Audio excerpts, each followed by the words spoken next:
this is a whole universe. Eric's like, what is happening? This is real? Yep. Like, what the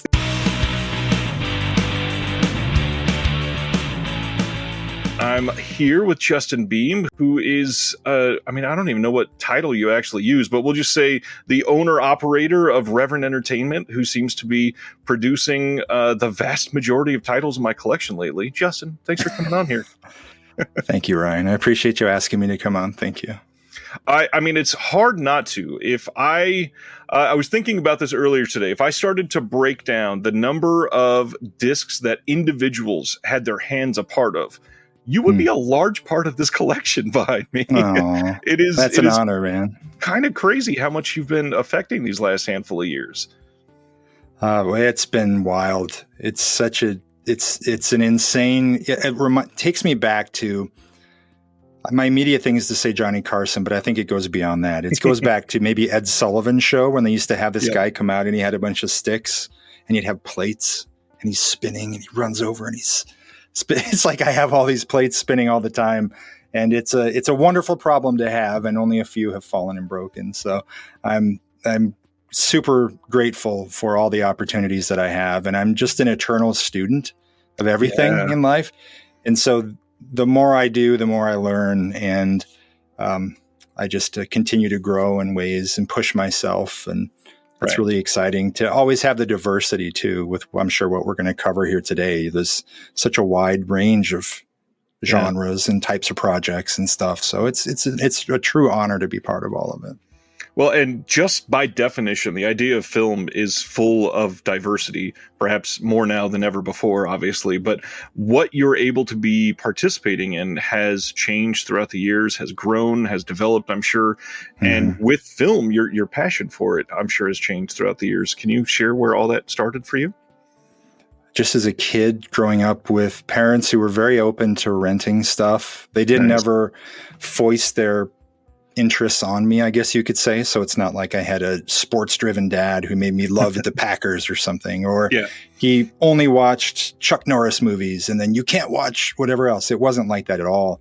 And so there was a certain freedom that came with that. As a kid, it was nothing but discovery, because I was completely open as a result of that lack of influence, in a way, that I walk into these video rental places and it was the most amazing art gallery. And it really was blind renting left and right. And I was fortunate enough to have rental places like Far More, which offered, I think, 5 tapes, 5 days, $5 or something like that. So you could really load up with a lot. Yep. And then my friends and I would have sleepovers constantly, because I was an outdoorsy kid. I played every sport when I was little and spent summers I was hardly ever inside. But when I was, it was like my brother and I watching Saturday morning cartoons, and then we'd be invisible for the day. But that night we would be watching movies. And so I discovered a lot through that process of just, that cover looks interesting, I'm taking it home. And then I had a friend who subscribed to Fangoria magazine when I was a kid, and he used to bring them into school for me to take a look at. And that's the first time the veil got lifted on, there's a process behind this. And that was captivating instantly. I was completely, just taken by the idea that each one of these things is genuinely different in its construction. There are general frame pieces to everything, of course, but learning that different artists approach this all different ways, it was like different authors, and that's endlessly fascinating, because any book you pick up is a whole new universe. And so that's really when, to your question, the deeper discussion, the deeper consideration for something beyond just a passive viewing really began around that time. And it was courtesy of Fangoria. And then as time went on, to Famous Monsters of Filmland and continuing to explore. And my parents had this book. The one thing my parents did do for me in the film world was they had this book. It was called I don't remember what it was called, the Movie Guide. I have one of them. I found one year. But anyway, each year they'd put it out, and it's like a Bible. Nice. And it wasn't very big, but they would have it in the pocket of Dad's lazy boy chair. And it's just a bunch of movies that are on video and the reviews of them. And I quickly learned from that book that everything I found interesting, they were rating a turkey. There's literally, it was like the scale was turkey to 5 stars. And so I'm like, okay. So I started my notebook making a list of every turkey movie I could find in this guide. And then that became kind of my guide as I went to the video store and were looking for things. Cause that's everything. They hated everything horror. They hated everything genre or anything outside on the fringe at all. And so if I had any kind of a guide, it was the turkeys in this book that my dad had. And of course he had no idea about any of that, but yeah, that's really when it began. That's awesome. I love that. Not only was it something that was able to elicit this idea of discovery, but you weren't turned away from the fact that they were rating them poorly, because many people would come across with that like holier than thou attitude of, oh, well, I'm only going to seek out the 5-star ones for sure. And you just took it the opposite way and went, no, I'm loving these low ones. I'm going to go find all of them. Yeah, it really was. It was a lot of it was due to TV that we had. I grew up in a house without cable. Yeah. And so a lot of the public domain stuff was on our PBS station on weekends and things. And so I discovered the Universal monsters at the same time as Plan 9 from Outer Space. And those movies were just hand in hand to me. Yeah. I didn't see levels of quality. What do I care about? What do I like? Right. What's interesting? What's intriguing?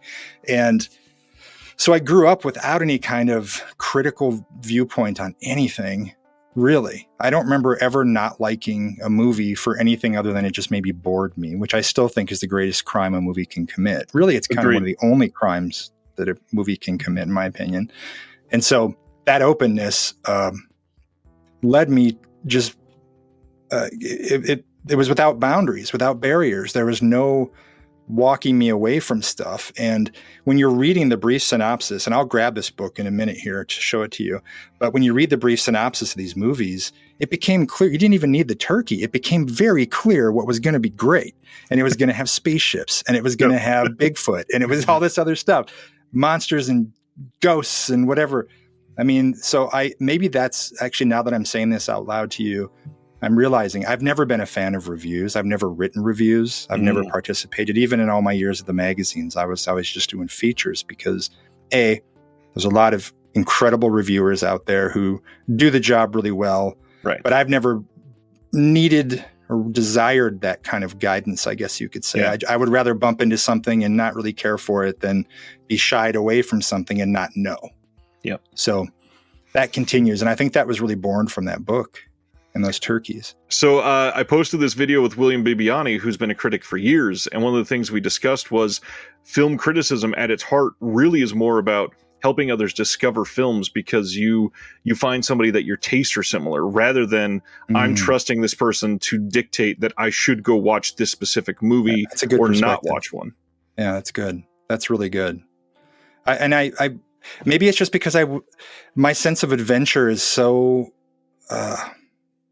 such a guiding light for me, right? In everything, because I want to experience as much as I can in this life, Same. you know, and so maybe that's why I've never really sought out any kind of real guidance on this stuff. Of course, but that being said, of course, like everyone else, I have lots of friends who led me to things. I have one of my best friends when I was a kid introduced me to so much music and literature and stuff that I never would have known if it wasn't for him. And so I can point directly to him as a resource for helping me discover all that stuff.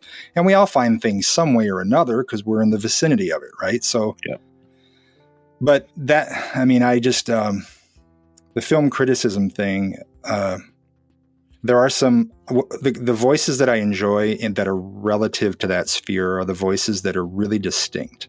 Yeah, that's true. I want someone's take on something. I don't want someone telling me what's good and bad about it. Same. Those are the guys that I like.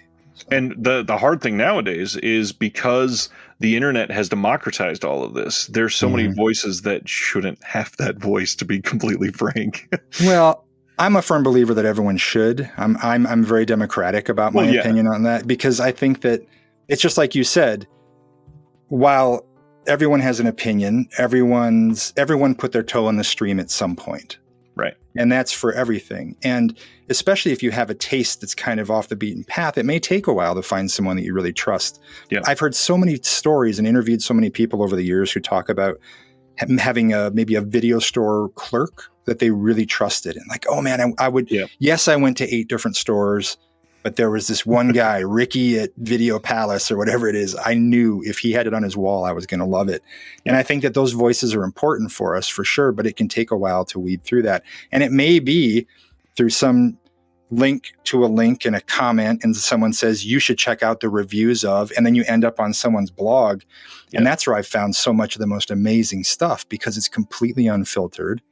It's not through any kind of editor process, for better or for worse. And I love that raw perspective, just in writing, just in journalism in general. So I'm a huge proponent of whoever getting out there and sharing whatever they want to share on stuff. And we have the ability to not pay attention to those voices we don't feel comfortable with or enjoy. And I think that's a great thing about the internet too. The block button. I fully agree there. The only ones I'm really alluding to that shouldn't have it are the ones that are so off-putting about everything. And unfortunately, with the social media aspect surrounding physical media, there's a lot of toxic ones that are literally just, for some reason, they have a platform about physical media, and every single release seems to be shit. I don't understand how that's the case. I know what you're talking about. So this is like the bit rate and things like that, where they're talking about that stuff. That's one aspect. That, or if you like this film, you're basically a bad person, there's a lot of that going around too. Yeah. I mean, for me, I read that voice once and I'm like, okay, now I know who not to listen to and whatever. So the hard part is it will genuinely turn some people off. And I on this channel, I tend to go with this mantra that I've repeated too many times, and people watching this are going to sigh because they're going to hear it again. But I've always said that every single film has been somebody's favorite film. No matter how much you may hate it or your neighbor may hate it, even if it's the director for 20 minutes after he made it, it was somebody's favorite movie for a while. Right. Yeah, absolutely. And that when I was working with the Halloween films, there were some fans who just really loved Halloween Resurrection. That's where they had, that was their entry point to the franchise. And they may love the rest of the movies too, but you know how that moment of discovery, back to what we were talking about prior to our recorded conversation here regarding family and things like that, that moment of discovery, I think, is so crucial. And that's something that a lot of us who grew up in the golden age of video and of the early DVD boom and then into Blu-ray, the layers of evolution to this whole thing. We look at that, and I think a lot of what we love about it is that it allows us more access to what we fell in love with when we first fell in love with all of this. And now that led us to the watering hole for whatever came after that. So some of those experiences, they'll burrow in your brain because you had to really hunt for that discovery. And so it meant a lot to you as a person. Maybe it was the only weekend for 6 months that you and your family could get to the rental store. And because of that, you got to watch this thing like 9 times and you really love this one movie. So so some of these, when we are getting the opportunity, like we're going to talk about Blades in just a little bit, some people saw this years ago, and that was something that they're like, man, I remember this one movie where there was like this crazy lawnmower thing. I don't know anything else about it because I haven't seen it in years. But now all of these companies are giving that opportunity for discovery. It's really incredible. And I think that there's a lot to be said, not just for the companies that are doing the boutique releases now, like the Vinegar Syndromes and whoever else, but also the guys like the Mill Creeks, who had those box sets of the 50 drive-in classics. And they had all those great cheap dollar bin, like $10, and you're getting 50 movies or something. That was kind of the bridge between all the blind renting I talked about in the beginning of this conversation, going to Farmore or wherever else and renting all this stuff based on the cover. You could just not feel bad about it, and you would invest from front to back. And the Mill Creek boxes, for such little investment, were walking people through all kinds of exploitation, weeds and greenery and wonders and horrors and everything else. And it's like, all right, well, we just flip to the next disc and we keep on moving through this thing. And now streaming has a kind of equivalent of that too, with so much available to us. So it's interesting, but I think it's important that we keep exploring and that we don't just stop. Because if you would have gone back in time, if any of us would go back in time and Back to the Future, meet our young selves and say, when you hit 30, you're going to stop buying new music, and you're only going to watch slasher films from that point forward. you're going to be like, what are you talking about? There's this whole Devastating. universe. I would be crushed if I thought that was the case. Yep. And so I think we need to keep that openness. I really encourage people to maintain that. And I love that these labels offer that. Completely agree. Let's bring it full circle then. Where does Reverend Entertainment come into all this? And for those that don't know, what exactly is Reverend Entertainment? Reverend Entertainment is my production company, and it was such a roundabout way that I ended up involved with all this stuff. So I was writing for Fangoria and Famous Monsters magazine and a couple others, and I ended up doing a article that I didn't end up finishing on the Halloween 4 through 6 arc. And I ended up interviewing Malik Akkad for that, whose dad was Mustafa in the whole Halloween universe. Right. So Malik and I hit it off, and then we became fast friends. And then we fast forwarding here, we co-founded a nonprofit together. I ended up working for the company and all this other stuff, which opened my eyes to the world. It opened me to learning about distribution and international licensing and merchandise licenses and mask approval and all this other stuff. I mean, it was like a crash course in the business side of film from like the producer perspective, really.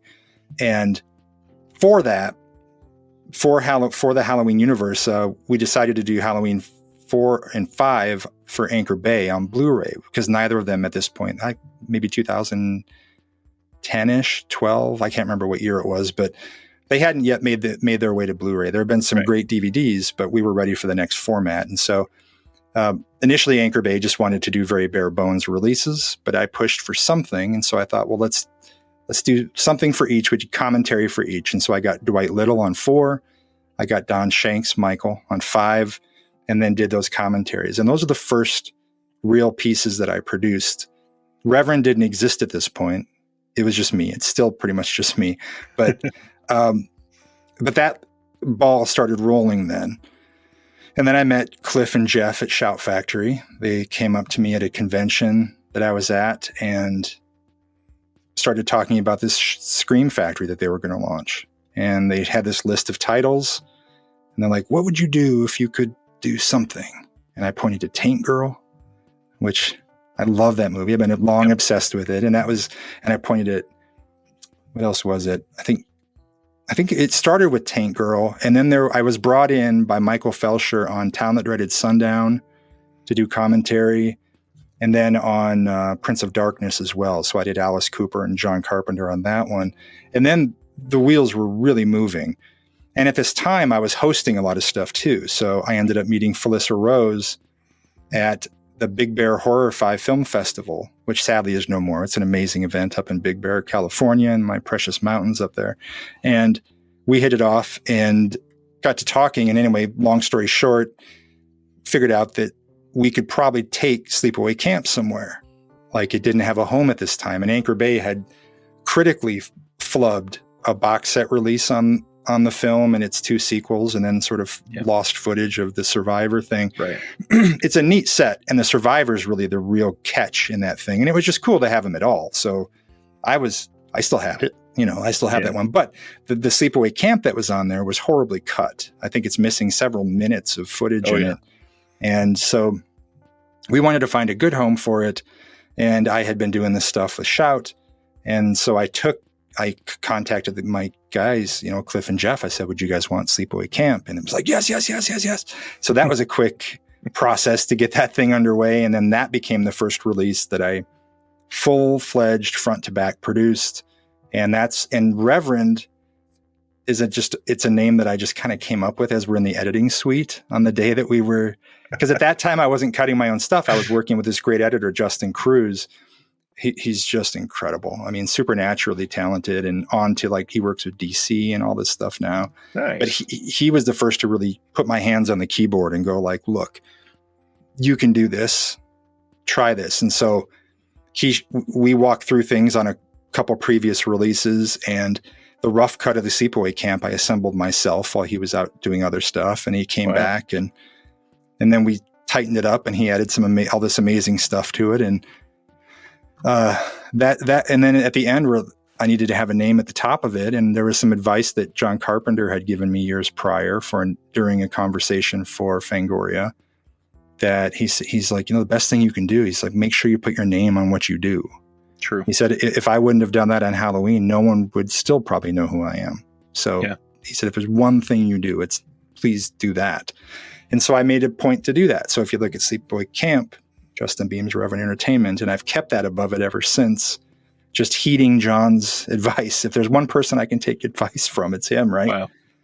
And then from there, it went nuts. I mean, and through John, I talked him in because he was sitting on Body Bags, which is a film that he had produced for Showtime and that he and Toby Hooper did, primarily John and his wife. And so at this point, this is just as the Carpenter stuff was starting to be talked about at Shout. Right. Then I got John on board with, well, maybe we can get Body Bags a safe home. And he didn't trust anyone to touch it because it had been horribly fucked up by Showtime with art that had nothing to do with the movie on the box that he hated. And so that was the one caveat. As long as that art isn't there, we can probably make this happen. And so then Body Bags happened and on and on and on from there. So that's where it began. And it really remains very similar to how it was, 10 or 12 years ago or whatever that was. It's mostly me. I have great crews that I shoot with, like Mark Savage is my DP from heaven. He's a really close, loved friend of mine and also just a creative co-pilot in all this stuff as my DP. And I've had some great editors that I've worked with historically, but now I do all the cutting myself.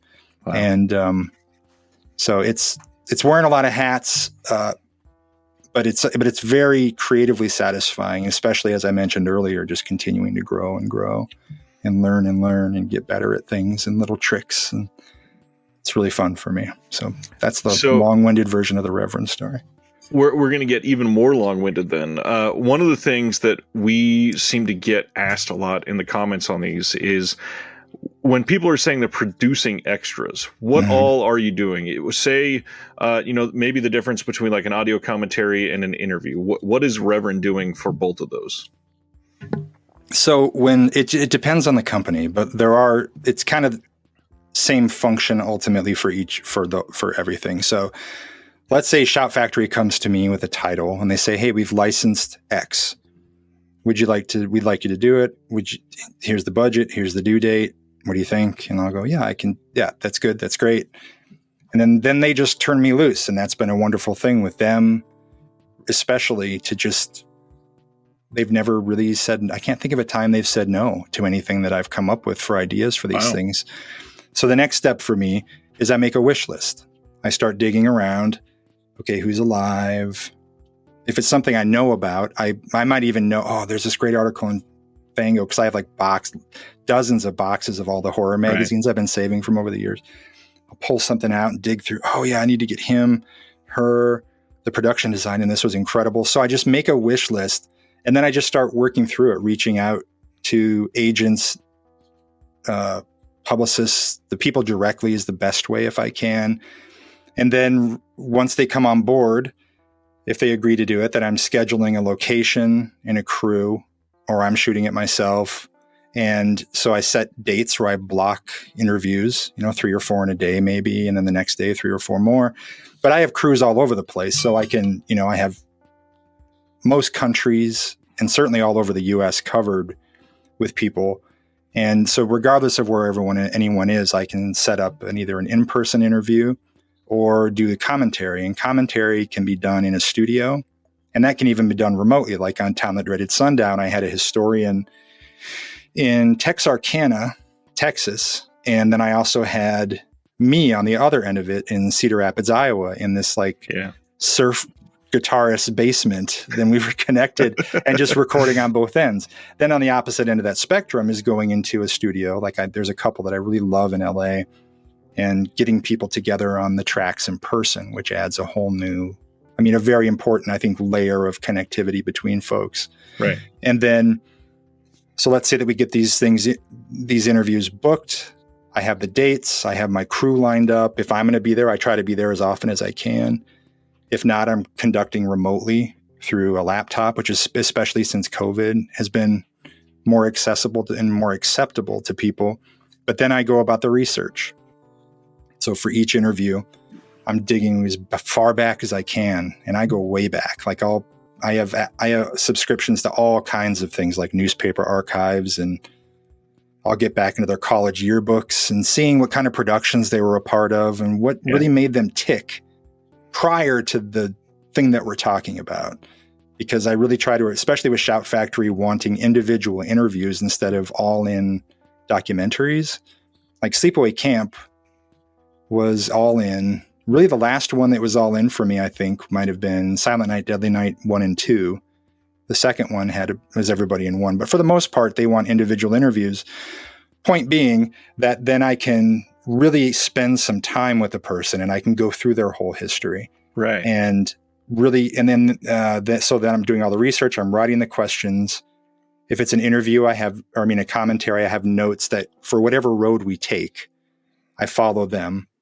Or I may lead, depending on how the person is, and just to make sure I'm covering all the territory, that people want to hear about for the most part. And then I go and I'm in the room and I'm setting up gear. I'm schlepping gear, setting it up. We're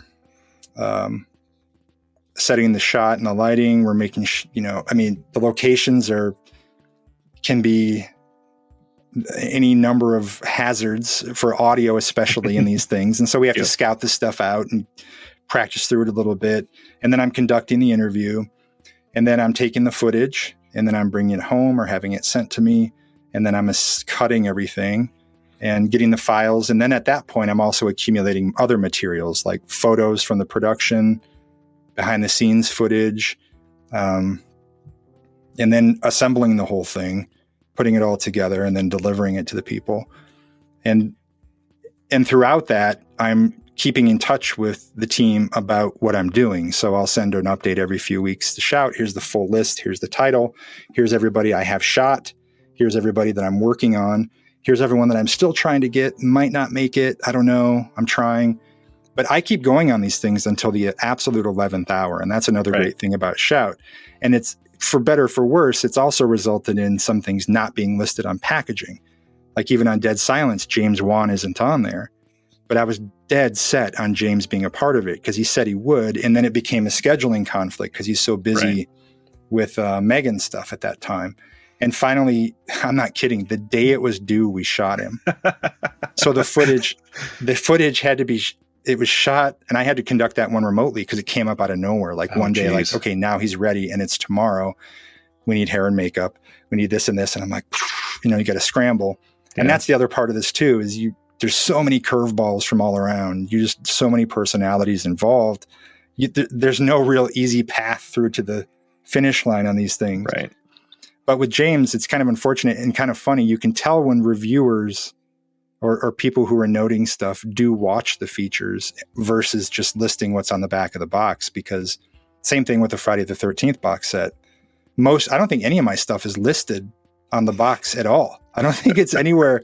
You have to go to the second screen in the menu. Yeah. But when you go, you find, here's a whole thing with Alice Cooper on He's Back, the music video. Here's a remastered music video that we retransferred for that release. Here's a conversation with Amy Steele. I mean, so I am pushing all the way through to the very end to get these things and get as much crammed into them as I possibly can, and then delivering and then on to the next. So that's the general process outside of promotions and speed bumps and hiccups and stuff like that. Well, and those speed bumps and hiccups are no easy feat to come over. I'm sure, especially when you have upwards of 40 to 50 projects probably pending at any moment. Yeah. But you learn there are threads, there's commonalities. Of course.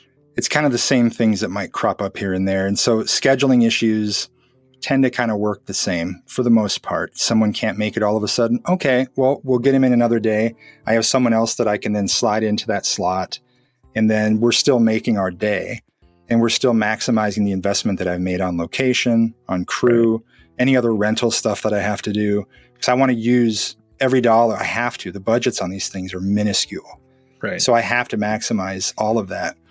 The only difference being between Shout and the others, like Paramount, as you can imagine, they have more of a process involved where get the assignment, and then I have to write a pitch on who and what I want involved. Then marketing looks at it, and then the legal looks at stuff, and then things have to get approved, which has been a wonderful process with them. I mean, it really isn't cumbersome at all. I'm so grateful. The experience with Paramount has just been, I'm over the moon about my relationship with them. I love them so much. And it's an unexpected openness to things with them, where and the archive team that I work with there is second to none. I mean, that shout, I'm clawing to find stuff. And a lot of these things, especially more obscure films, there might not have been an on-set photographer. Right. So I'm just reaching out to anybody saying, hey, sorry to bother you. I see that you did makeup on this. Did you take any pictures? Do you have like a single Polaroid? Right. I mean, but at Paramount, the beauty of that, one of the beautiful things is I can go to the archive team, like, okay, what do we have? And then they send me proof, and I'm like, this. Then they get it to me. I mean, it's such a wonderful process to have it all from internally. And then, so it just depends on the company in terms of the process and how it works. But generally, my process and my research and everything is very much the same. Well, you brought up legal. So one of the things that I wanted to ask, I had somebody not believe me when I told them about this the other day, is that a lot of these special features, they have to be, well, pretty much all have to be approved by the studio if it's a studio release. But on top of that, there are certain studios, not Paramount that I know of, and I won't name names, but some that will literally gut things that are like part of a commentary because it's something they don't want said about the production, something that references a negative quality about somebody in Hollywood from 40 years ago. Right. There's a couple of those that have come out in the last 5 years that you can tell there's long, awkward pauses because they didn't get a chance to re-record some things. Any experiences with that, or can you share that actually happens? I honestly, again, I knock on wood. I haven't had too much of an issue with that. I'm very familiar with who you're talking about, the various entities, and I learned to edit for them. And I'm not a red meat. I use this term. I'm not a red meat producer, meaning I'm not trying to lead someone into territory of dishing dirt on somebody, because to me, that's not really interesting. If it comes out organically, so be it. But, and then if they want to cut it, okay, cool. Oftentimes, if there's a long lapse, like what you're talking about in a commentary session, I will go back to that person and say, hey, there were a couple issues with legal. Can we hop on? And here's the scene. Let's connect. We'll lay something else over it. And I've only had that happen a couple times, and both times the other person was like, that's totally cool. Awesome. I get it. But I want to fill that space. I try not to have just big, long silence on those things. And really, it's just a matter of, just like anything else. You learn to drive, you learn to stop driving off the road.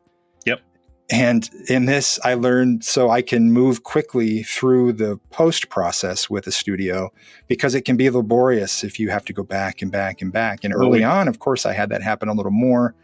But once you learn what different entities like, and you've worked with them a few times, then you know what to expect when you show up at that dance. And so that's definitely how I cut these things together. And I try, again, it's not that I shy away from topics that are interesting to people, but I think there are a lot of ways to approach discussions without throwing someone under the bus.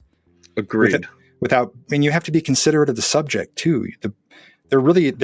I used dancing just a moment ago. They're kind of a dance partner with you in this. Yeah. And if you're dancing with someone, you're not going to want to step on their toes.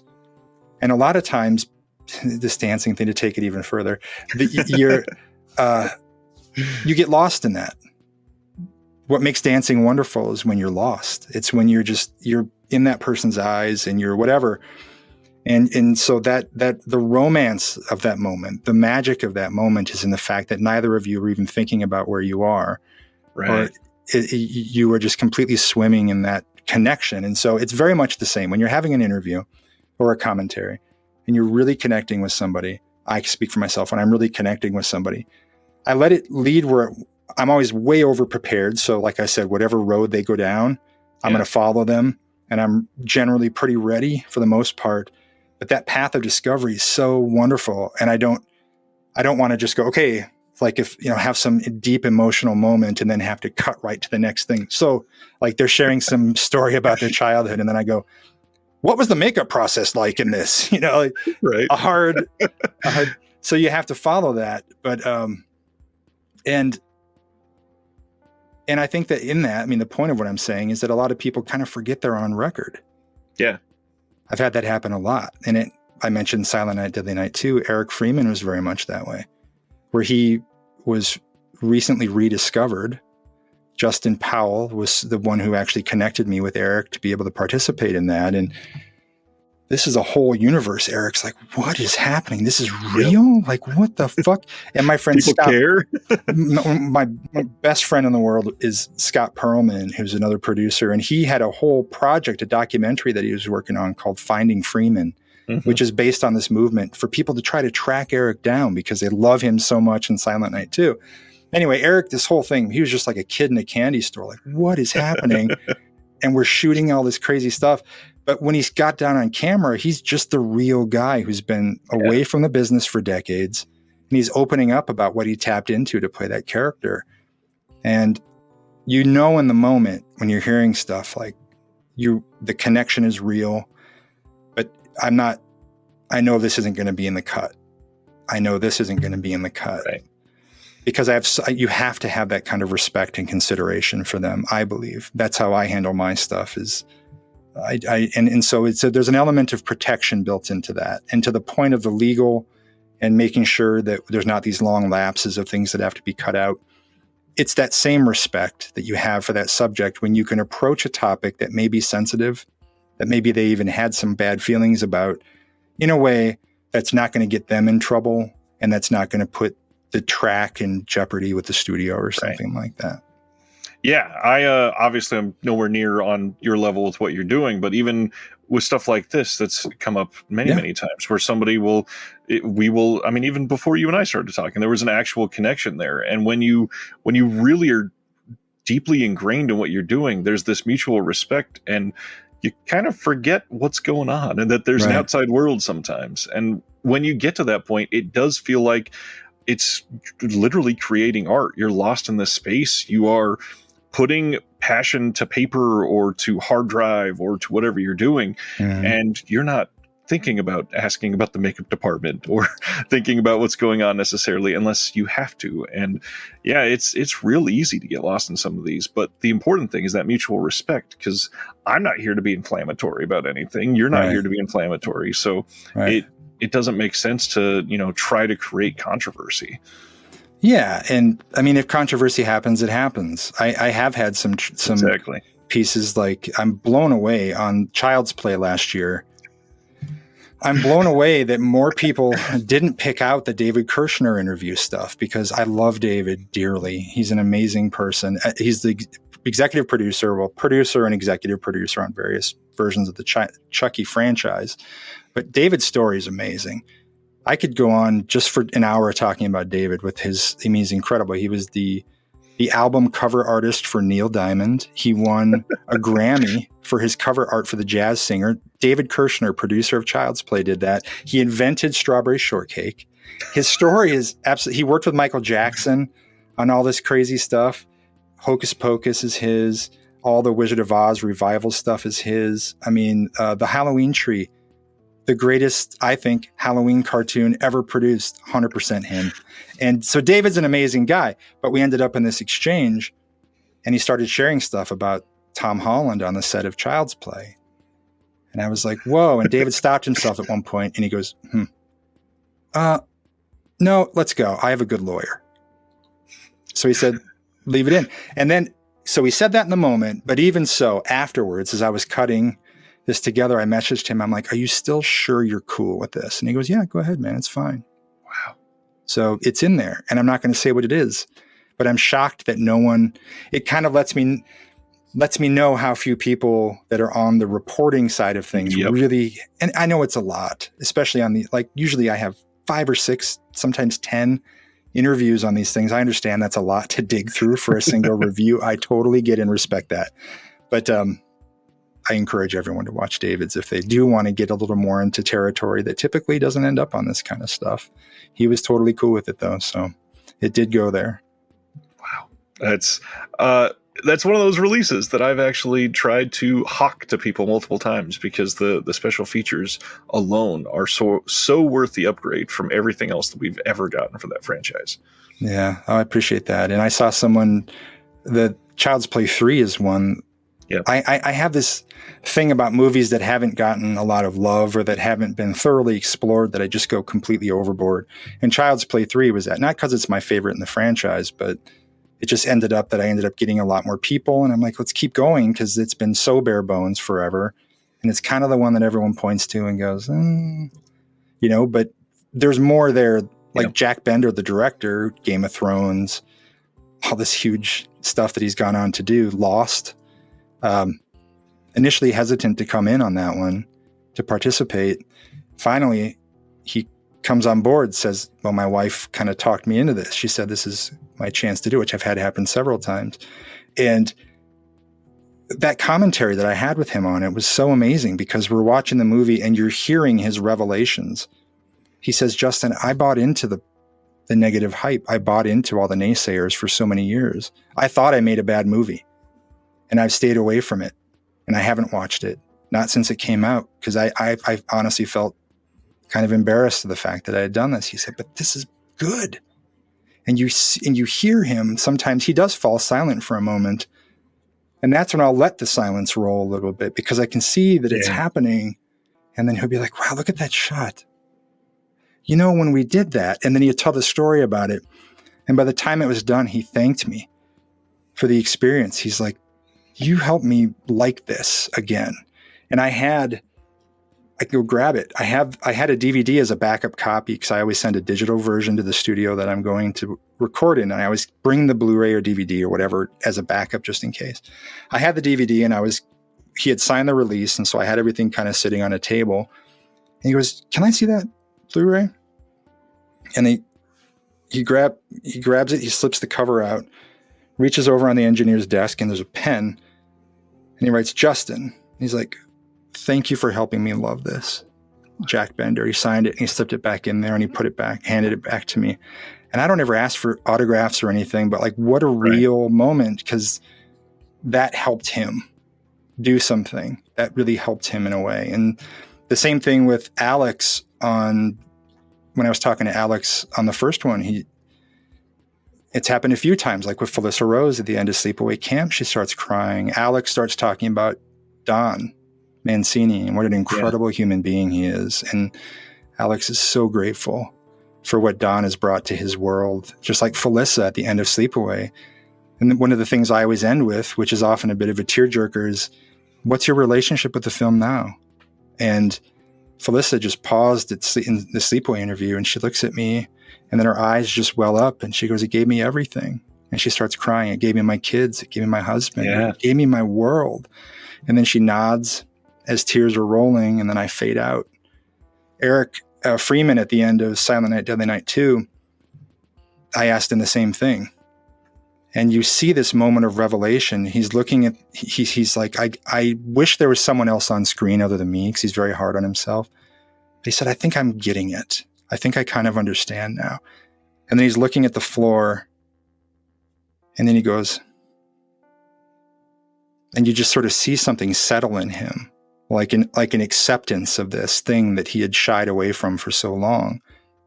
And then I call cut, and the camera starts to unsettle, and it shuts to black. It was a moment that I didn't even notice when I was shooting. But when I'm cutting that together with my editor, Mike, at the time, I'm like, go back to that. No, we need to keep that, because you see the moment Eric realizes that this is such a big thing for so many people, and that he's an important part of something, and it's on camera. And I had several people write to me after that release came out, because you see, like I said, the camera kind of unsettles as they're unhooking something, and then they shut it off. And I ran it all the way through in the piece to just the hard out. So, and a couple of people wrote to me, they're like, you didn't cut. There's a rough edit in there where the camera's moving around. Like, did you mean to do this? And I don't know if they meant that as a jab or something, but I'm like, I did. That was the moment. Yeah. There are moments throughout that thing, but that's really the moment. And same thing on this commentary with 3 and Jack Bender. And it's just like, you never know what the person is going to get out of it too. Yeah, it's great. It's exciting for me and for the audience to get to take this stuff in and hear these stories, and for me to catalog the history and all that. But it's really special. It infinitely compounds the wonder when you have that moment where you see this arrive on a person and they walk away a little bit different from the discussion or the interaction or whatever it was than they were when they walked in the door. That's all the money in the world couldn't match that for me. It's so... There's so much depth in all of that. And a lot of those, you can tell it's not just silence. It's like a physical manifestation of vulnerability. Yeah. And grabbing onto those human moments is really what makes these physical releases so important to me. Mm-hmm. It's one of the things, other than on some of these, like the film school aspect, you can learn so much about the way these were made, but just the people behind them. Many of these we're about to lose forever. Mm-hmm. The generation of filmmakers that are about to be on the way out, sadly, not to make it less gravity than it should be, but there's about to be a huge number of them because of the way that the Hollywood system was built, and it's about to be very painful for pretty much the rest of cinema history, because that's just how it's going to go on. And when you get stuff like those moments, it might be the only time that something like that is ever captured for somebody. That's true. And it might not even be that moment. It could just be the conversation. Right. Like on Big Trouble in Little China, I had no breaks at all because pretty much every release, there you go. On that one, look at the list of special features on that. It's absolutely asinine. And I don't think they're even all on there. No, they're not. Yeah, it says, and much more. Because it was like I had no breaks. I unabashedly love that movie so much. It is an absolute masterpiece. But also, pretty much the entirety of the history on that film has been focused on Kurt. As much as I love Kurt, I did commentary. Kurt and John, yeah. Kurt and John. But I mean, in terms of promotional side of things and the marketing, it's all built around Kurt Russell, which I get. Star of the film, right? But he's one in a very large cast. And it's like, so there's a lot of people there that haven't had much attention. Yep. And so I started reaching out to the Peter Kwongs and to the Carter Wongs and all these guys who really are the other heart. They make the movie. Of the film. Yeah. They make the movie. You hit it right on the head. As much as I love Kurt, I did Breakdown with him years later with Paramount. And that was amazing commentary. But his story is told, right? So on this, I'm like, everybody else, this is such a huge playground. And I just started going. And I way overspent my budget. I went into the red on the whole thing, but I just didn't want to stop because almost everyone that was coming in to talk to me was saying, this is the first time I've been interviewed on this. Gosh. Or this is the first time I've been interviewed on this in the States or whatever. Carter, after I interviewed him at the height of some riots over in Hong Kong. And he was so grateful and so kind. And after the interview, he sent me a framed photo of himself in this like meditation garb. It's in a gold leaf frame. And it says, with love from Carter, thank you for your kind consideration. Wow. Like, because he is this invisible player, but Carter Wong is an icon. He's like he's like Elvis over there. He can't go anywhere because he's such a legend. And here he's been in so many things that people might not even, they'll recognize his face for sure. Yeah. But he is such a huge part of this film, and the interview just meant so much to have had that opportunity to chat with him. And so what we're talking about is, you mentioned this may be the only chance you have. It's not about my chance. Yeah. That's irrelevant. It doesn't matter who's in this chair.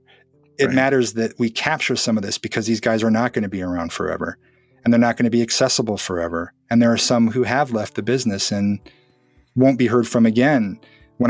On Dead Silence, both those guys were kind of like, I think we're ready to be done talking about Dead Silence now.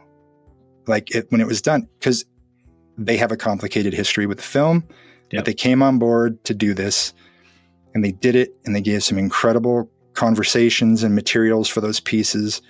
But if I would have just given up on James, which I could have, and we could have had this thing turned in on time, like way in advance or something, then that history is lost. That opportunity would have been out the window. That's why I think it's worth pushing.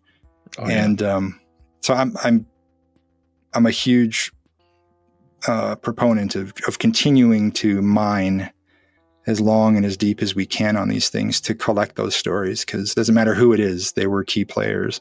One of my favorite commentaries ever is with the animal trainers on Willard, talking about rats and stuff. That's one of my absolute most treasured memories from commentary work, because those guys were so fascinating, but they had never done anything like it before ever. And they've been in had animals in hundreds of films, everything from massive to small indies. Nothing but amazing stories. So it was a wall-to-wall discussion. But prior to it, they were both so nervous. Like, what do we do? What do we say? What if I bump the mic? And what? And it was so charming how they were as excited as I was to talk with them. And that might not be the most obvious track to hit play on. But for those of you who have Willard on Blu-ray, please listen to that track, because these guys are legends and they're animal lovers and they go about their work compassionately. I'm a huge animal lover myself, vegetarian, and I don't condone animal violence for film, for art, or for whatever. And I was really impressed with their story. And on top of that, it's endlessly funny and fascinating. So anyway, everyone's worth the trip. Everyone's worth the interview. There isn't a single person a part of any of these things that wouldn't offer something amazing in that chair, So well said. And I mean, even I know that you did the features for the disc, but I don't know if you got this. I'm sure you did, but the interview. But we had Bryan Cranston on a release of Alligator. That one is Michael Felsher. I tip my hat to him, because on that one, Michael was shooting him for some other things, and it came together so beautifully. And I think it's the first release that Michael from Red Shirt Pictures, like I mentioned, he gave me early opportunities on Prince of Darkness and stuff, and I've always given him nothing but praise. I call him the sort of modern godfather of this world, because he really was for Anchor Bay, for a lot of these companies. I mean, he wrote the book. I collect his stuff and I keep releases with his work on them. That was exciting for me on Alligator, not just because of Cranston, but because it was the first chance that Michael and I had to really come together on something, I think, since the Prince of Darkness days and Town That Dreaded Sundown and stuff like that. So I was so thrilled for that. And I think he's nominated, his interview with him is nominated for a Rondo, which is wonderful. So, I mean, see, if he wouldn't have taken that shot, if Michael wouldn't have asked, then Cranston wouldn't even be on that disc. Right. And then I have all this other stuff on there too. There's some incredible stories behind it. And then that led to a very fruitful relationship with Louis Teague, the director. And I just did Lady in Red for Carlotta Films out of France with Louis. And then prior to that, I did, Two Evil Eyes. No, wait. Cat's Eye. It was Cat's Eye for Studio Canal. And so like this thing with Louis and I just keep coming together, and it's a great thing that all began with Alligator. So you never know where these roads will lead. And a lot of people, they never would have asked, because production, he was just a PA back in the day. So what could he say? But it's literally one of the most beloved special features from all of 2022. Absolutely. It's a gem. Michael hit a home run with that. Yeah. Okay, so some of the other questions that have come up about this, we have a lot of people that seem to get confused with why different iterations of the same film can't carry on just all of the special features. Can you explain how these all have rights as well and have to be signed and all that? Yeah, definitely. It's the legal thing. It really boils down to that, because you think about especially early special features, they either had very loose releases that are cool, or they were sort of what we would say like landlocked or stuck on an island for just that release. Right. Many releases are very restrictive intentionally, so something can't move around. That certainly does happen. So that's why I always tell people, don't throw away that Blu-ray. Don't throw away, because you never know what might not come forward. And if you want the complete story on Halloween or The Thing or whatever, you're going to want to piece together a collection of these various releases. It's really just boils down to legal, usually. Now, foreign stuff is a little bit different, because they would have to license those in addition to the film. So if they're, sub-licensing something like a Corman film from Shout Factory or something like that, they might not have the funds to be able to pull the special features with it, but they may pick and choose. I've had some of those too. I did a release of King Kong for Studio Canal where the features had to be sort of redone because the same edits couldn't travel. There was like a thing. So if you were to pick up the Studio Canal version of King Kong 76 and in the Shout Factory, the interviews are slightly different. Yep. Mostly the same, but slightly different between the two. So there can be some fine lines in that, but for the most part, it's down to legal. It's similar to TV series who have licensed music in them, like The Wonder Years was forever anchored under the ocean. Because that's all music, and the music is the heart of the vibe for every single episode, masterfully used. That show is a masterpiece. And so everyone's just like, well, just put it out. And so they did with these Muzak versions of and one or two notes are off. Right. The vibe is lost, like the magic is gone. I think they eventually did straighten that one out, but it makes me wince when I find Charmed on TV. I love that song at the beginning, but in syndication, it's gone. It's like a generic version of it, and the heart's ripped out. So darn you lawyers, you're the ones who are doing all this, but so be it. I think there's a lot more forward thinking now with these kinds of releases than there were historically, because future media wasn't always an assumed thing. True. It wasn't always like, well, there will be a next level after film. Like my dad talks about, I never thought I'd see these movies again. I thought, growing up, and you see it once, you may see it once in revival when you're in college 10 years later, but probably assuming you're never going to see this thing again. And for us, we're lucky to have grown up at a time when we can sort of assume that there'll be another version of this of some sort. But we could have never predicted 10 years ago that 4K would be what it is now. And, True. And beyond that. So, yeah, I think these companies are thinking about that more now. Well, with these 4K releases and your relationship with Shout Factory, if you can't answer this, I understand. Is it possible to explain why some of these, and in many cases, most of these, are getting just the exact same special features and not getting anything added on the 4K release? I can't really speak to the company's perspective on that. I'm a hired gun for them. Right. I don't work for Shout Factory, so I'm certainly not a part of the bigger decisions being made with the company. But what I assume is that they're investing this time around. We're investing in the transfer. Yeah. So we're doing a new scan, which can be a very pricey process. Always. Yeah. 4K, UHD. There's different levels of how many times a film is run for the different levels of 4K and high definition that you get, and that's a serious investment. And then you're also reproducing the discs, oftentimes doing new packaging and artwork and things like that. So you have all the same costs associated. It can be tough to justify shoehorning in new features when you're having to spend so much already, because really you're paying for a second time to transfer the same film.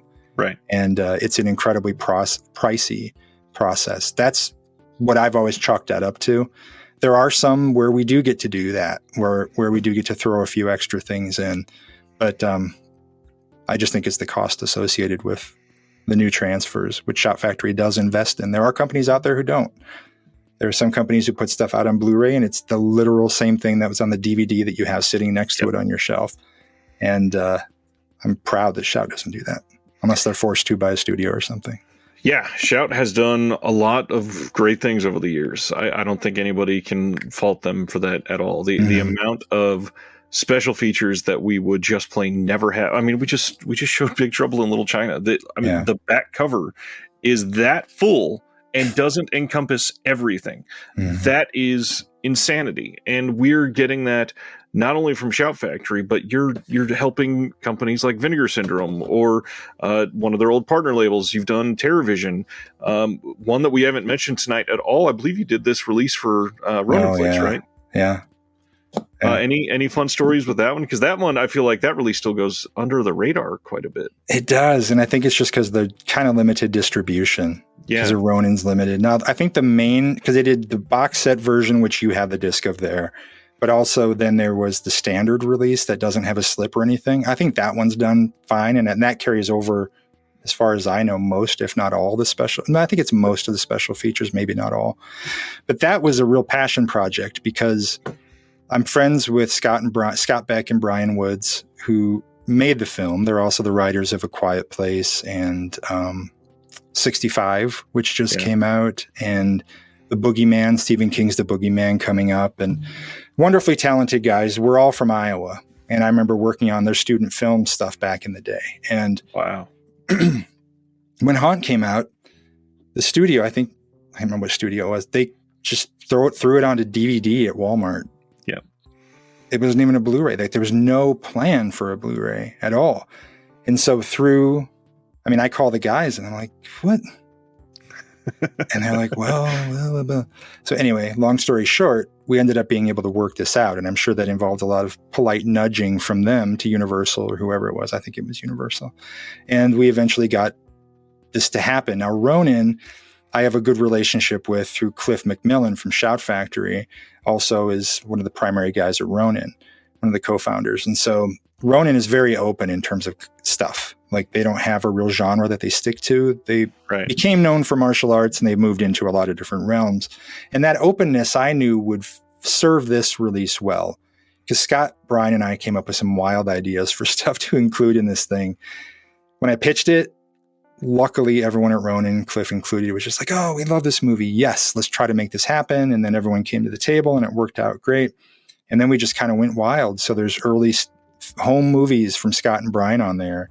Yeah. We have, and this was at the height of COVID. I mean, height of COVID. And I did some in-person interviews at a haunted house in the Quad Cities where they're from. And my friend Justin Markson played the clown in that. And that's another one where he started crying during the interview, talking about Scott and Brian and their relationship, you know. And then everyone else that was all off doing wonderful big things, I had to connect remotely with. And then built a documentary, did a new commentary. And then the packaging was such a masterstroke. And the guys at Ronin, I have to tip my hat to, because they came up with the idea of the wallpaper from inside the haunt lining the box. And then we had magnets, some enamel pins. There's poster reproductions, including the poster that's on the wall in the bad guy's room in the haunt. It's like the map of the maze. What an outside thing. But we were so excited that they were cool with that being in there. So it's a complete treasure trove for fans of the movie, of the genre, a real love letter to indie horror, and a big moment for Scott and Brian. Yes, Quiet Place had really happened simultaneously with that film that was being shot while Quiet Place was coming out and getting all this acclaim and stuff. And now they're off with the studio deals and everything under the sun. So it's this really unique moment where these true indie genre-loving filmmakers, these visionaries from the time they were kids, got to make this movie. And we got to finally give them what so few directors really get, especially on an indie level, which is a true deluxe release of their movie in a ridiculously over-the-top package full of so many tchotchkes and extras that it's really irresistible. But you're right, that flies under the radar. I think it's still available, that box set at roninflix.com. I mean, you got to check it out. It's amazing. It's amazing. It is one of my favorite releases from that year. It was one of those things that when it shows up at your door and you open, and if I remember right, the box itself, the cardboard box it came in, was made for the release. It was. And it's like, this is almost stupid how amazing this is, that they took this much time and energy to make you appreciate a movie like Haunt, which honestly, the movie itself flew under the radar when it got released too, because it didn't get this wide distribution. And it's not a bad movie. It's really well made. It's super independent, super fun. And on top of that, it came out as haunts themselves were getting to be this massively popular thing. And now there's groups everywhere that are dedicated to haunted houses and everything. So it's amazing. It's a perfect time capsule. It is. And the pieces that came together on it were really remarkable, because we were talking early on about the score, which is from Tom and Andy. Legendary. I mean, I still have my Killing Zoe CD from Tom and Andy from back in the day. It's always one of those scores that I'm a huge score junkie. I'm always like, all right, but have you heard this one? You got to check it out. I love to turn people on to weird stuff. And that's always been one of them. And when we reached out to them, Scott and Brian connected me with them, and they were like, yeah, let's put it on there. So if you buy, I think that's the big difference between the regular Blu-ray and the box set, is that there's a second disc in there on that box set that is just the Tom and Andy score, which is not available anywhere else. Well, I think actually it's now, a couple years later, it's finally hitting vinyl or something. But at that point, especially, it was not available anywhere else. And that very much highlighted on the back says includes limited edition CD. Yeah. So yeah, that is the only place at that time, at least, that you could get it. Yeah. I mean, like you said, what a great celebration of something. And it's a real tribute to the indie spirit. And again, being kind of, well, let's try this. Let's just throw it at the wall. Let's see if it sticks. Because it might. Maybe Tom and Andy will say yes. And lo and behold, they did. So thank God. One of the things too that you can really see the difference on some of your releases that you've had a hand in is that you're so tied to the indie, like we just showed with that. But what is the difference between working on an indie type of release and then this major studio release from Paramount? How are they different? How are they the same, other than the massive archive at Paramount, of course? Yeah. Well, let me touch on TerraVision for a moment, because I just signed on with them last month. Brad, that's TerraVision. So TerraVision has started as a sub-label for Vinegar Syndrome. And then they quickly realized that, wow, there's so much more we want to do. We want to do our own thing. And the record label had been very successful already. And so they moved out onto their own. And now TerraVision is independent of Vinegar and doing their own thing. Brad from Vinegar moved over there.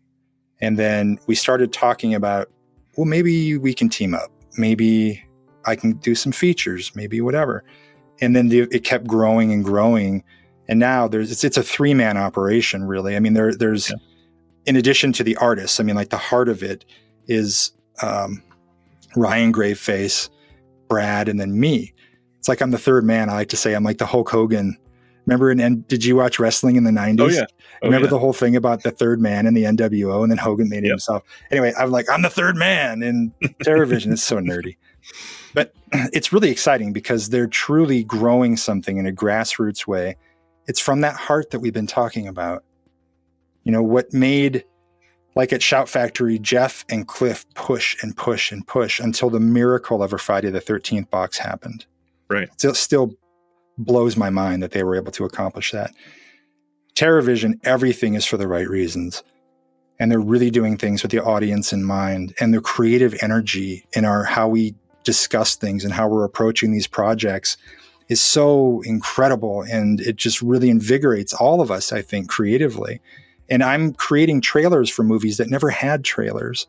Just the stuff I'm able to work on there is so exciting because it's the essence of a lot of ground level indie cinema, which is where there's so much passion poured into it, free of influence from layers of producers and studio notes and all this other stuff that can sometimes water down some other things.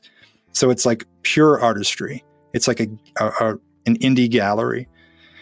And I'm thrilled to be a part of that team and working with them. Video Violence, the one that you held up, it was under the Vinegar banner still at the point where that one came out.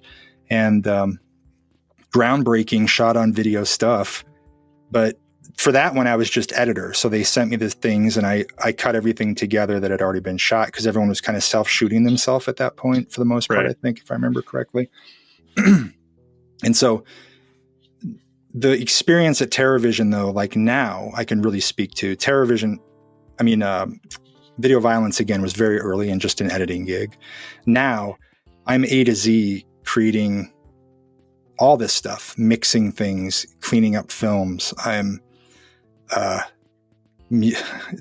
can't even say because we have so much going on and we haven't announced, but it's truly thrilling. And every day is just such an organic, creative investment without boundaries, outside the legal ones that are prescribed, of course. But, really, it's amazing. Whereas, and Paramount is it's similar in the creative juice that I have and the passion for this stuff. Like you held up Red Eye, for example, which is another under-discussed film. Wes Craven, this is latter day Wes Craven. And a lot of people kind of discount that time in his career. And I think it's an unfortunate thing to do because if you watch this film, it's really an exercise in tension. Yep.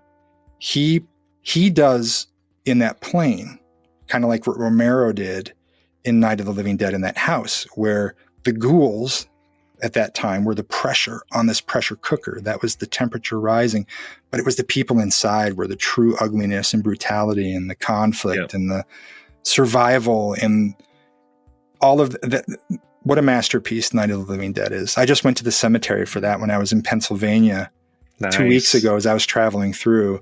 And I'm hustling on this trip. I was driving from Iowa to Pittsburgh to Baltimore, then to New York City, back to Baltimore, to Cleveland, and then back. Interviews all over the place and stuff, shooting stuff.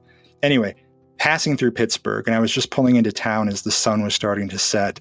And the cemetery is probably about 20 or 30 minutes north.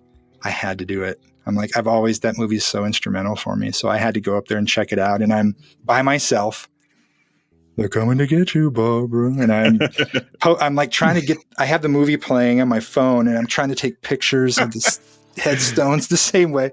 Total geek moment. And then I just turned off my phone and just sat there in it, just absorbing the history, feeling this. It was really powerful and really awesome.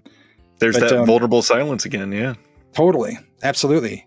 And I have to make myself vulnerable in all this too, because I'm opening him up in the discussions. I'm opening up about a lot of things.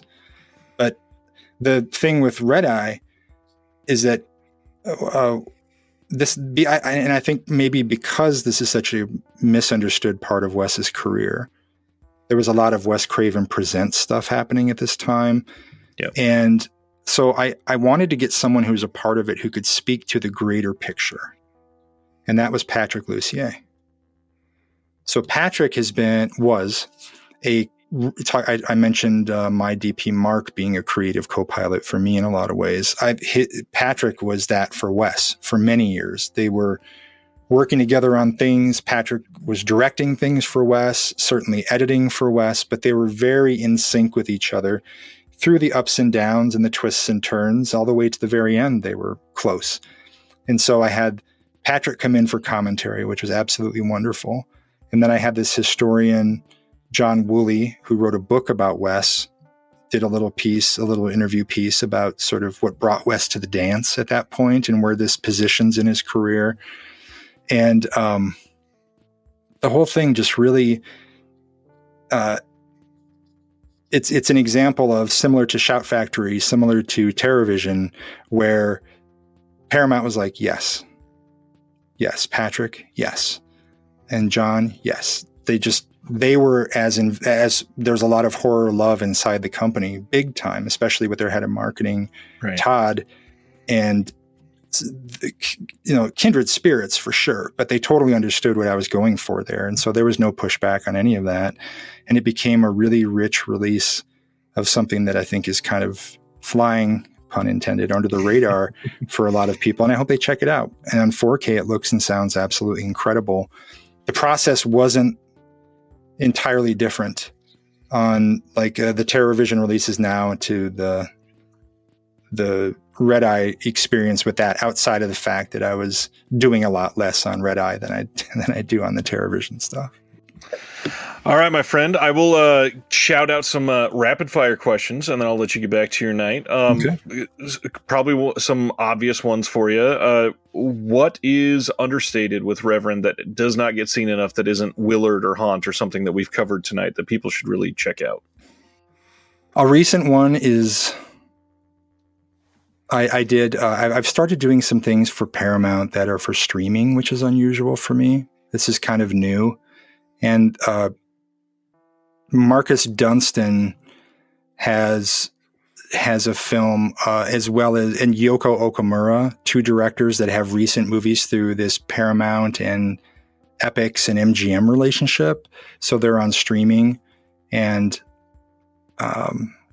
so the streaming stuff has special features on it, but not through everywhere. So it's not interesting.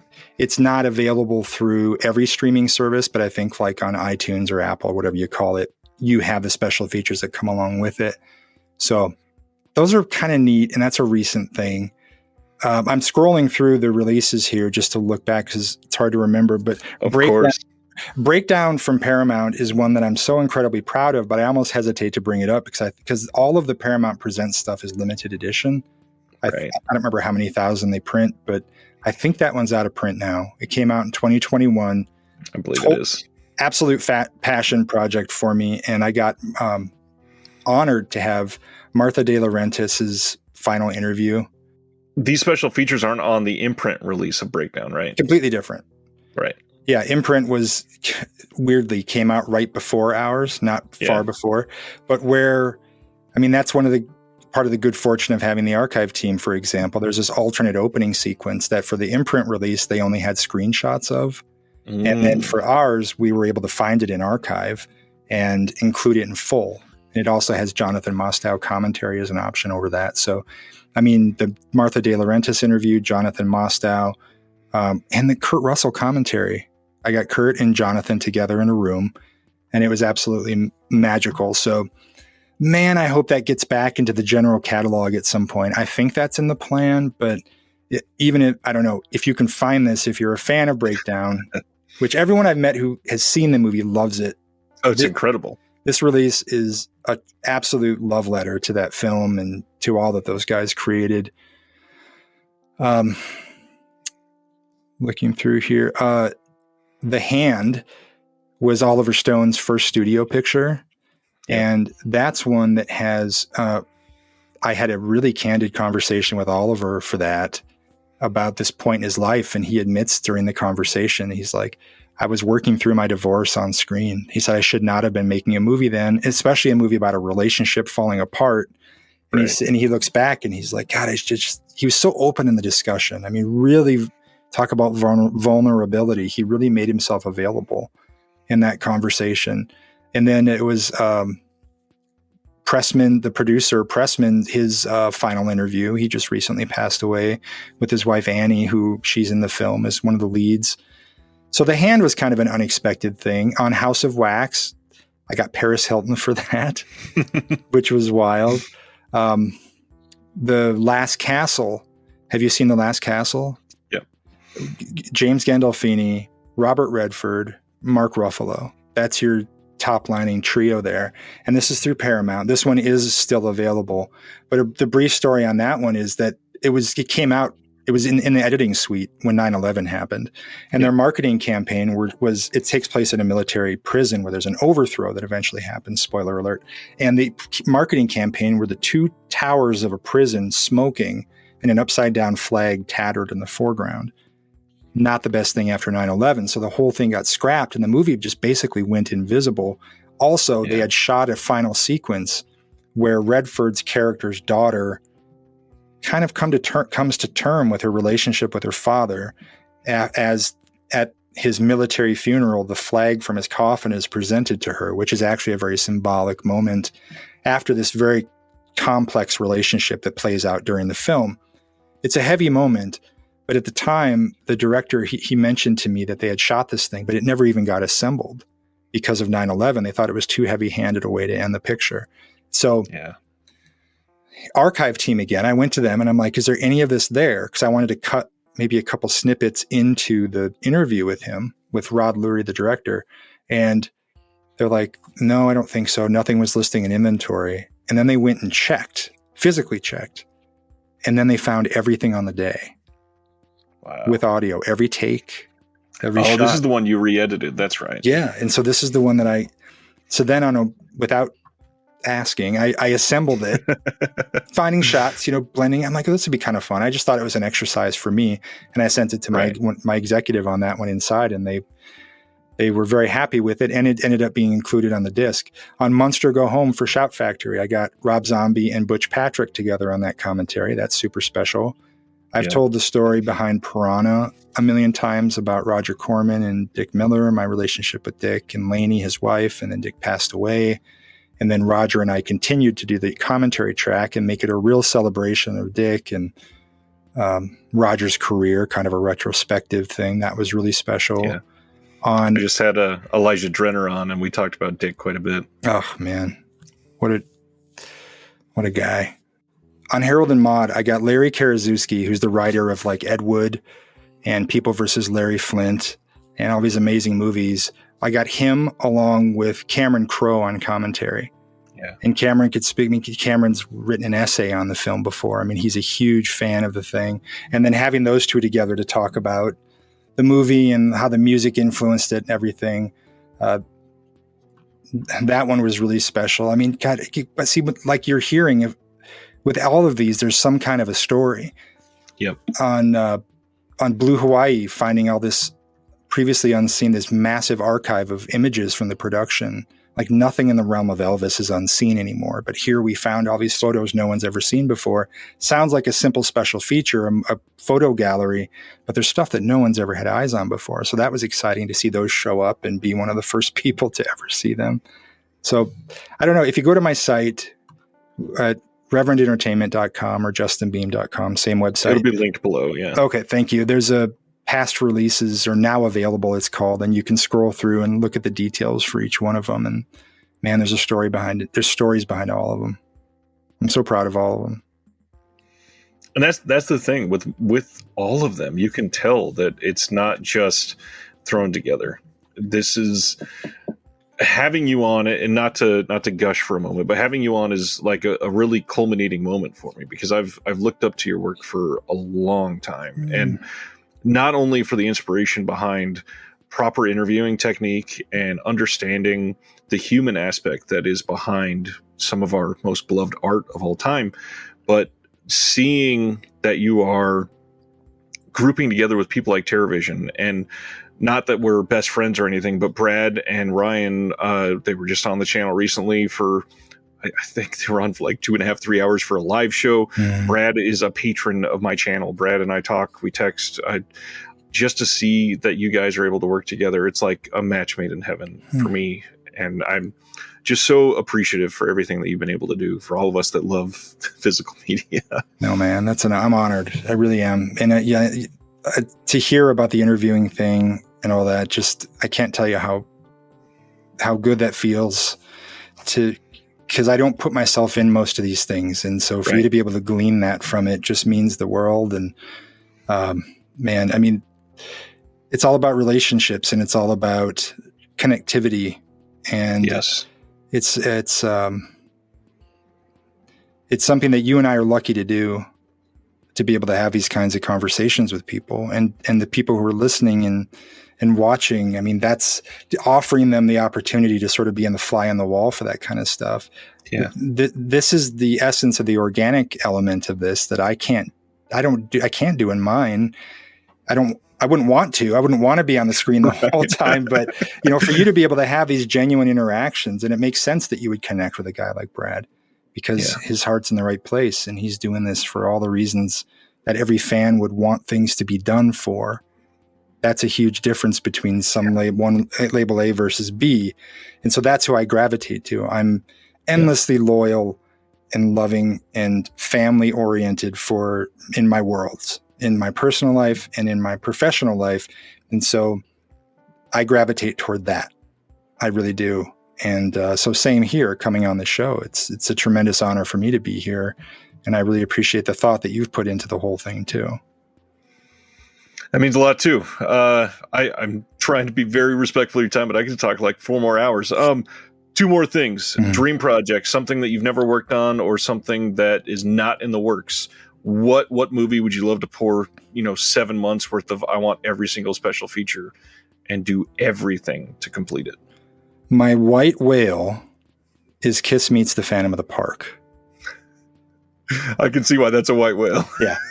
So if you can see over here, I have a poster. Nice. Kiss Meets the Phantom of the Park. So I'm a huge fan of the film. It hasn't ever had proper release. The closest, it was on a Good Times videotape years ago, which has been pulled up, upscaled to DVD and whatnot. But the bad thing about the Good Times tape is that it's cropped at the top. So the frame is completely wrong. When Kiss did a box set a few years ago called Kissology Volume 2, they included Phantom of the Park, but they couldn't find the elements for the US version, the Hanna-Barbera version that was on TV, that was on the Good Times tape. So they used the international version, which has different music. It's all the Hanna-Barbera cues are gone, and it's replaced with a bunch of solo album music, which at the time Kiss's solo albums were coming out. And so it's a little bit of a different feel to the whole movie. And I just so love the American version of it, the original one that was on TV. And I was fortunate enough to write for their tour magazine some years ago when they did their album Monster came out. And I ended up writing for their tour book for that. And all I wanted to do was write about Phantom. And so I did this, that turned out to sadly be the final interview with the director, Gordon Hessler, for that. And just the whole story behind the making of it is so insane. And they shot 2 full concerts, pro shot camera crews, film crews in front of Colossus at Six Flags Magic Mountain in Valencia. And free, just come show up, and they filled the parking lot full of kids. So there's all that footage somewhere. And there's the original. So, and I tried, Gene even helped me at one point, try to track this thing down to make it work. And we couldn't make heads or tails of what's become of any of it. And so all that's out there is this cropped version, which is terrible. So even if it has to be that international version re-released with special features, upscale it, let's do a 4K version of it or something. Let's try to find that concert footage. I just think it could be an amazing, all the guys are still alive. Yeah. They might not get along very well, but it would be so incredible to have their stories. I've met all of them individually. I wouldn't want to I wouldn't even need them in the same room. We can do the interviews on their own, and maybe they'd come out better. But anyway, that's a real white whale for me. And then the other one that I always talk about that Paramount will one day stop me from talking about is Bringing Out the Dead. Scorsese's Bringing Out the Dead. I'm a huge, obviously, Scorsese fan, and also Nicolas Cage. And that movie it's another one kind of like Red Eye, where it's under the radar. Yep. John Goodman, Ving Rhames. I mean, this movie, Arquette, it's just an incredible film, top to bottom. It's a fever dream, a true fever dream, and unlike anything that Scorsese's ever made. And so that one is another one that I will keep pushing for. I keep pushing that boulder up the hill until I can't anymore, until I'm told to stop, because I really believe in that one day seeing the light of day again. So those are two that I would say for sure. I am right there with you with Bringing Out the Dead. That desperately needs a release of some sort. And you would think with Scorsese and everything, it's got to happen. Yeah. Time will tell. This one, I feel like there's going to be an obvious answer, but I've been asking people, what movie, when you think about your home state, do you associate with your home state? Iowa is most closely associated with Field of Dreams. Of course. So I'm sure that's the answer you thought would be. I think it's a personal question. Yeah. What do you think? Yeah. I think about my friends. I think about my friends, Mike and Jason, who run a company called Prescribed Films out of Little Ottumwa, Iowa, who gave me some of my first opportunity to do anything film. In fact, it was answering an ad in the newspaper for Zombie Extras in like 2009 for a movie they made called Collapse that had Linnea Quigley and Chris Mulkey, Karen Landry in it. They took over this town of West Branch, Iowa, and made this zombie movie over the course of like a month or something in 2009. And anyway, I just happened to answer this ad. I didn't know who they were. Zombie Extra, that sounds fun. I don't know. Why not? So I show up and do the thing, and next thing you know, I'm getting makeup slapped on me by Toby Sells, and I'm wandering around bleeding and moaning, and it was an amazing experience. And that led to me meeting Linnea, which led to me doing a piece on Night of the Demons for Fangoria, which was my pitch to Fangoria, was this article. It still hasn't been published anymore because it's so obese. I interviewed like 30 people for this article with no breaks, and it hasn't been published anywhere yet. But anyway, so like that led to everything. That and Chris Alexander at Fangoria. So Mike and Jason and Chris Alexander, that's the trifecta of what led to me doing anything in this business. And I love Mike and Jason dearly. They have an event every year called Halloween-a-Palooza. It's a weekend convention in October. And I love being a part of that and hosting panels and stuff for them. They're just sweethearts. And same with Chris. Chris and I emailed today. I mean, I stay in touch. Chris was the editor at Fangoria, and we came in at the same time. He brought me in with him, and off to the races from there. I mean, it's insane. It's insane. So when I think of Iowa, I think of Collapse. I think of working on Mike and Jason's other Prescribed films, like Demonica, about this roller skating rink possessed by demons. And that's what I think of. My friends who were doing this here, my friend Christian Day, who's a documentary filmmaker who works out of Des Moines, who's brought me in on everything from political campaign ads to protests during the caucuses here in Iowa, to protest kids in cages on the border. I mean, like, I think of the people that are here working their asses off in the least likely place for there to be any kind of industry relating to entertainment, but that pour every ounce of it into it, without abandon. And it's absolutely amazing what's happening. And it's not unique to Iowa. You don't have to be in LA or Georgia or Toronto to be involved with the entertainment. I mean, there's independent film festivals everywhere. And Iowa is a state that has many of them. In Burlington, there's one called Snake Alley Film Festival. I think of that too. One of the greatest international film fests I've ever attended or been a part of.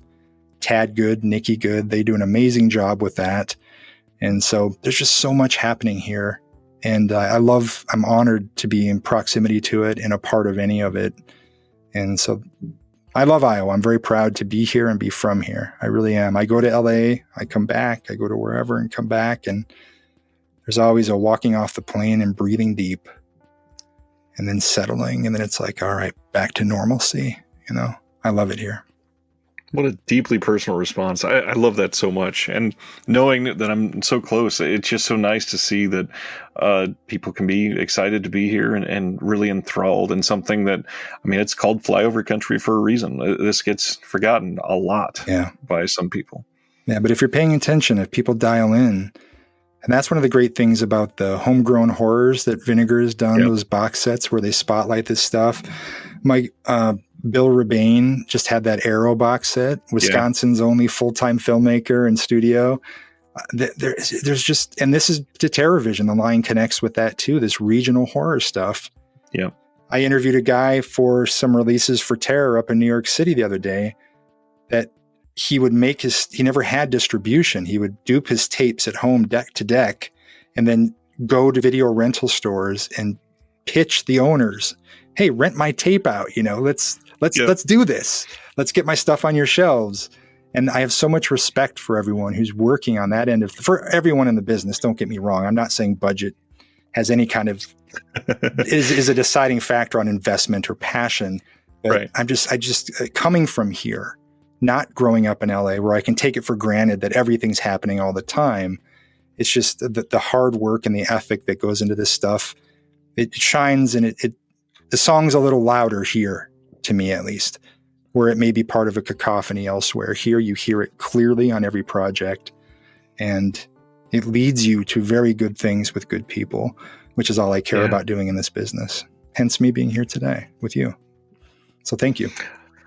On that note, thank you. I mean, this has been remarkable. I hope that this has been inspiring for others, just like it's been for me, because there's so much to glean from all of these, and not only just the work, but just the person behind it and everything that you can discover. Thanks, man. I appreciate it. Thank you for listening to the Disconnected Podcast. There's one big thing that you could do to help the show, and that is to leave a rating and review on the podcast service of your choice. Thank you.